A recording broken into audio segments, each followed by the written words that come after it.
எஸ்தோனியாவினுடைய eastern பகுதியை Russia தரப்பில் இந்த ஆக்கிரமிப்பு செய்யக்கூடிய வாய்ப்புகள் இருக்குது.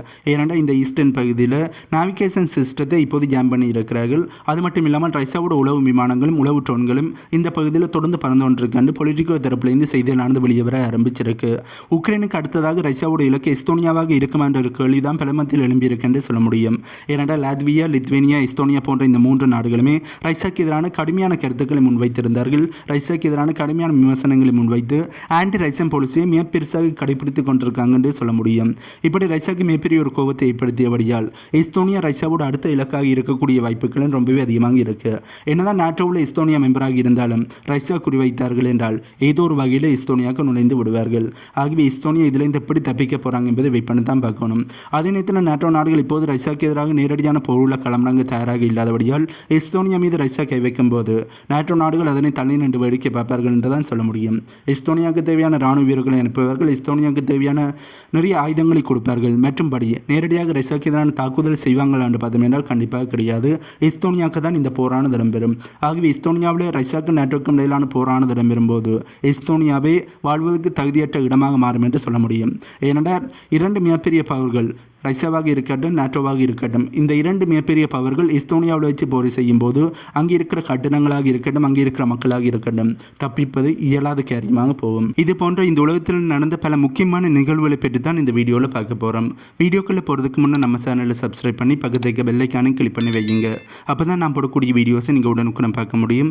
அண்ட் நம்ம சேனல் அடுத்த கட்ட வளர்ச்சிக்கு போகிறதுக்கு அது உதவியாக இருக்கும். இந்த உதவியை நீங்கள் கண்டிப்பாக செய்வீங்க என்ற நம்பிக்கையோட வீடியோக்குள்ளே போகலாம். இப்படி இங்கே நடந்து ஒன்று கேட்க 2 நாளைக்கு முன்னம் ஆப்கானிஸ்தானுடைய ஒரு பிளேனானது கசகஸ்தானில் வச்சு விபத்துக்குள்ளாகி இருந்தது. இந்த பிளேன் ரஷ்யாவுக்கு தான் போய் கொண்டிருந்தது. பட் இயந்திர கோளாறு காரணமாக கசகஸ்தானில் வைத்து விபத்துக்குள்ளாகி இருக்கின்ற செய்தியில் வெளியே வந்திருந்தது.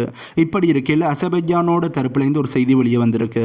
அதாவது ரஷ்யாவுடைய ஆன்டி ஏர்கிராஃப்ட் மிசைல் சிஸ்டம் தான் இந்த பிளேனியை சுட்டு வீழ்த்தி இருக்கின்ற அசர்பைஜான் தரப்பிலிருந்து செய்திகள் வெளியே வர ஆரம்பிச்சிருக்கு. இந்த செய்தியானது 2 நாட்டுக்கு இடையில், அதாவது ரஷ்யாவுக்கும் அசர்பைஜானுக்கும் இடையிலான உறவில் மிகப்பெரிய ஒரு விரிசலை ஏற்படுத்தி இருக்குன்னு சொல்ல முடியும். இப்படி அசர்பைஜான் தரப்பிலிருந்து ரஷ்யாவுக்கு எதிரான குற்றச்சாட்டு முன்வைக்கிறார்கள் என்றால் அதுக்கான ஆதாரங்கள் அவர்கள்ட்ட இருக்கணும். தேவையில்லாமல் எடுத்தோம் கவுட்டோம் என்று அவர்கள் குற்றச்சாட்டை முன்வைக்க முடியாது. ஏனென்றால் அதுக்கு இந்த குற்றச்சாட்டானது பொய்யாக இருந்தால் ரஷ்யா தரப்பிலிருந்து அதுக்கான பதிலடியானது ரொம்ப கொடூரமாக இருக்கும். ஆகவே இதனால தான் அசர்பைஜான் தரப்பிலிருந்து ஒரு குற்றச்சாட்டை முன்வைப்பதாக இருந்தால் அவர்கள்ட்ட ஏதோ ஒரு ஸ்ட்ராங்கான ஆதாரம் இருக்கு என்று சொல்ல முடியும். இதே நேரத்தில் இந்த பிளேனானது அசர்பைஜானிலிருந்து செச்சன் ரிப்பப்ளிக்கு தான் போய்கொண்டு இருந்தது. இப்படி இருக்கையில் உக்ரைன் தரப்பிலிருந்து ஒரு ட்ரோனானது செச்சன் ரிப்பப்ளிக் மீது தாக்குதலை நடத்துவதற்காண்டி அனுப்பப்பட்டிருந்தது என்ற செய்திகளும் வெளியே வந்திருந்தது. அதனை சுட்டு வீழ்த்தும் போது இந்த பிளேன் மீதும் ரஷ்யா தரப்பிலிருந்து தாக்குதல் செய்திருக்கக்கூடிய வாய்ப்புகளும் ரொம்பவே அதிகமாக இருக்கு. பட் இப்போ வரையுமே ரஷ்யா தரப்பில் இருந்து இதற்கு தாங்கள் தான் காரணமாக அவர்கள் ஒபிஷியலாக எதுவுமே அனௌன்ஸ் பண்ணல. இதற்கான விசாரணைகள் இடம்பெற்று ரஷ்யா தரப்பிலிருந்து இதற்கு என்ன சொல்ல போறாங்க என்பதை நாங்கள் வெயிட் பண்ணி தான் பார்க்கணும். பட் அசர்பைஜான் தரப்பில் இருந்து இந்த பிளேனானது விபத்துக்குள்ளானதுக்கான குற்றச்சாட்டு அனைத்தையுமே தூக்கி ரஷ்யா மேல தான் போட்டிருக்கிறார்கள். இதுக்கு ரஷ்யா எப்படி ரியாக்ட் பண்ண போறாங்க என்பதை வெயிட் பண்ணி பார்க்கலாம். இப்படி இருக்கையில் ரஷ்யாவோட பிரசிடண்டாக இருக்கிற புடினவர்கள் நார்த் கொரியாவுக்கும் ரஷ்யாவுக்கும் இடையிலான ஸ்ட்ராட்டஜிக் பார்ட்னர்ஷிப் அக்ரிமெண்ட்டை ஸ்ட்ரென்தன் பண்ணுவதற்காண்டி அதுக்கான ஃப்ரேம் ஒர்க்கில் தொடர்ந்து ஈடுபடுவதற்கு நாங்கள் தயாராக இருக்கோம். ரஷ்யாவும் நார்த் கொரியாவும் அதுக்கான வேலைகளில் தொடர்ந்து ஈடுபட்டு கொண்டிருக்கோம்னு சொல்லியிருக்கார். ஏற்கனவே ரஷ்யாவுக்கும் நார்த் கொரியாவுக்கும் இடையில் நிறைய ஸ்ட்ராட்டஜிக் ரீதியான அக்ரிமெண்ட் ஆனது சைன் ஆகி கொண்டிருக்கு. இதனால் 2 நாடுகளுக்கு இடையிலான உறவானது ரொம்ப ஸ்ட்ராங்காக மாறிக்கொண்டிருக்குன்னு சொல்ல முடியும். இந்த விஷயம் மேற்குலக நாடுகளுக்கு வயிற்றில் புளியை கரைக்க ஆரம்பிச்சிருக்கு. சவுத் கொரியாவாக இருக்கட்டும், அமெரிக்காவாக இருக்கட்டும், அவர்களுக்கு இந்த விஷயமானது ரஷ்யாவும் நார்த் கொரியாவும் உற்ற நண்பர்களாக மாறிக்கொண்டிருப்பதும் 2 நாட்டுக்கு இடையிலான உறவானது ஸ்ட்ராங்காக மாறுவதும் மிகப்பெரிய ஒரு கலக்கத்தை ஏற்படுத்தி இருக்கு என்று சொல்ல முடியும். இப்படி இருக்கையில் தான் மேலும் இந்த உறவை வலுப்படுத்துறதுக்கான நடவடிக்கையில் ஈடுபடுகிறோம் என்று புடினவர்கள் சொல்லியிருக்கார். இப்படி நாங்கள் நார்த் கொரியா பற்றிய செய்தியை பார்க்கும்போது நார்த் கொரியாவோட ஒரு ராணுவ வீரரை உக்ரைன் தரப்பிலிருந்து பணைய கைதியாக சிறைப்படுத்தி இருக்கிறார்கள் என்பதற்கான ஒரு போட்டோவானது சோசியல் மீடியாவில் ரொம்ப வைரலாக போய்கொண்டிருக்கு. பட் உக்ரைன் தரப்பிலிருந்து இதனை ஒபிஷியலாக ரிலீஸ் பண்ணல. ஆனால் இப்படி ஒரு போட்டோவானது சோசியல் மீடியாவில் வைரலாக போய்கொண்டிருக்கு. இப்படி இருக்கையில் உக்ரைனோட முன்ன பிரசிடண்டாக இருக்கிற சென்ஸ் அவர்கள் நார்த் கொரியாவோட 3000க்கும் அதிகமான ராணுவ வீரர்களை நாங்கள் எலிமினேட் பண்ணி இருக்கோம் என்று சொல்லியிருக்கார். பட் இது உண்மையாக பொய்யான்னு தெரியல. ஆனால் சென்ஸ் தரப்பில் இருந்து இப்படியான செய்திகளானது வெளியே வந்து கொண்டு இருக்கு. இப்படி இருக்கையில் நார்த் கொரியா ரஷ்யாவுக்கு ஆதரவாக இன்னும் அதிகமான ராணுவ வீரர்களை அனுப்ப போகிறார்கள் என்ற செய்திகளும் தொடர்ந்து வெளியே வந்து கொண்டு இருக்கு. ஆகவே நார்த் கொரியா ரஷ்யாவுக்கு ஆதரவாக தொடர்ந்து களமிறங்கி கொண்டிருக்காங்க. அதே நேரத்தில் உக்ரைன் தரப்பிலிருந்து நார்த் கொரியாவோட ராணுவ வீரர்களை வேட்டையாடி கொண்டிருக்கமென்னு சொல்லியிருக்கிறார்கள். பட் இதற்கான உண்மையான ஆதாரங்களை வெளியிடுகிறார்கள் என்று பார்த்தோம் என்றால் கிடையாது. உக்ரைன் தரப்பிலிருந்து ஆதாரங்களை வெளியிட்டால் கூட அதனை நம்பலாம். பட் அவர்கள் வெளியிடுகின்ற ஆதாரங்கள் எதுவுமே நம்பக்கூடிய மாதிரி இல்லை என்பதுதான் இந்த சினிமா உண்மையாக இருக்கு. எஸ்தோனியா தரப்பிலிருந்து வருகின்ற நாட்களில் நாட்டோனுடைய தடுப்பு கடற்படையை தங்களுடைய நாட்டில் நிலைநிறுத்துவதற்கான பிளானை போட்டுக் கொண்டிருக்கிறார்கள். அதுக்கான அழைப்பை நாட்டோக்கு கொடுக்கக்கூடிய வாய்ப்புகள் இருக்கின்ற செய்தியிலானது இப்போது வெளியே வர ஆரம்பிச்சிருக்கு. ஏற்கனவே நாங்கள் முன்னுக்கு பார்த்தோம் என்ன, எஸ்தோனியாவோட ஒரு சில பகுதியில் ரஷ்யா ஆக்கிரமிப்பு செய்யக்கூடிய வாய்ப்புகள் இருக்கின்ற பொலிட்டிகோ தரப்பிலிருந்து செய்தியில் வெளியிட்டிருக்கிறார்கள். இதே சூழ்நிலையில் தான் எஸ்தோனியா தரப்பிலிருந்து நாட்டோவினுடைய தடுப்பு கடற்படையை தங்களுடைய நாட்டினை நிலைநிறுத்துவதற்காண்டி அதுக்கான அழைப்பை நாட்டோக்கு கொடுப்பதற்காண்டி பிளானிங் போட்டுக்கொண்டு இருக்கிறார்கள். ஆகவே இதை வச்சு பார்க்கும்போது அடுத்ததாக எஸ்தோனியாவில் தான் மிகப்பெரிய ஒரு சம்பவமானது காத்திருக்கு என்பது மட்டும் தெளிவாக தெரியுது. எஸ்தோனியா இதிலிருந்து தப்பிக்க போகிறாங்களா அல்லது இதில் மாட்டுப்பட்டு தவிக்க போகிறாங்களா என்பதை வெயிட் பண்ணி தான் பார்க்கணும். எப்படி உக்ரைன் மாட்டுப்பட்டு தவிக்கிறாங்களோ அதே மாதிரி எஸ்தோனியா மாட்டுப்பட்டு நாட்டோக்கும் ரஷ்யாவுக்கும் இடையில் தவிக்க போகிறாங்களா என்பதை நாங்கள் வெயிட் பண்ணி தான் பார்க்கணும். பட் எஸ்தோனியா கொஞ்சம் வாயை மூடி பேசியிருக்கலாம்.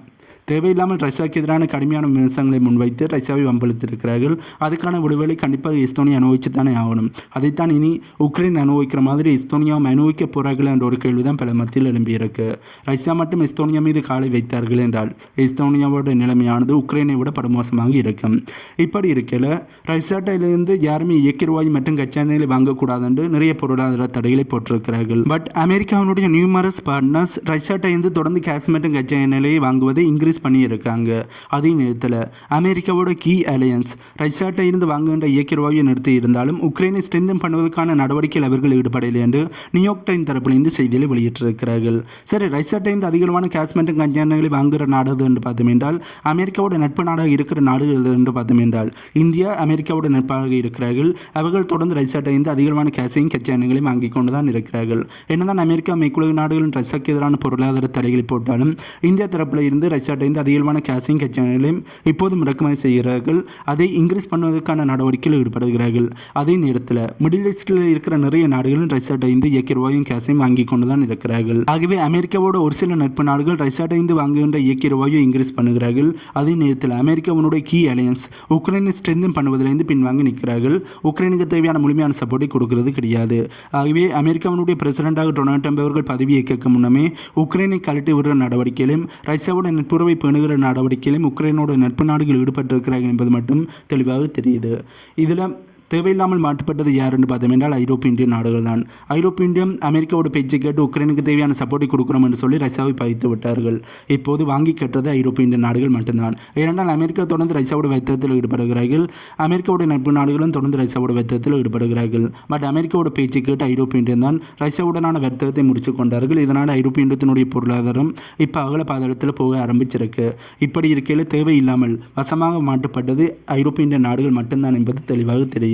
இதற்கு ஐரோப்பிய நாடுகள் என்ன செய்ய போகிறாங்க என்பதை நாங்கள் வெயிட் பண்ணி தான் பார்க்கணும். ஆகவே இந்த வீடியோவில் பார்க்க வந்த செய்தியில் இவ்வளவுதான். இந்த வீடியோ பற்றி உங்களுடைய கருத்துக்களை கீழே கமெண்ட் பண்ணுங்கள். அண்ட் இந்த வீடியோவை உங்களுடைய ஃப்ரெண்ட்ஸுக்கும் ஷேர் பண்ணி எங்களுடைய சேனலை சப்ஸ்கிரைப் பண்ணி பக்கத்தில் இருக்க பெல் ஐக்கானையும் கிளிக் பண்ணி வையுங்கள். அப்போது தான் நான் போடக்கூடிய வீடியோஸை நீங்கள் உடனுக்குடன் பார்க்க முடியும். எங்கள் சேனல் அடுத்த கட்ட வளர்ச்சிக்கு போகிறதுக்கு அது உதவியாக இருக்கும். இந்த உதவியை நீங்கள் செய்வீங்க என்ற நம்பிக்கையோடு இன்னொரு வீடியோவில் உங்களை சந்திக்கின்றேன்.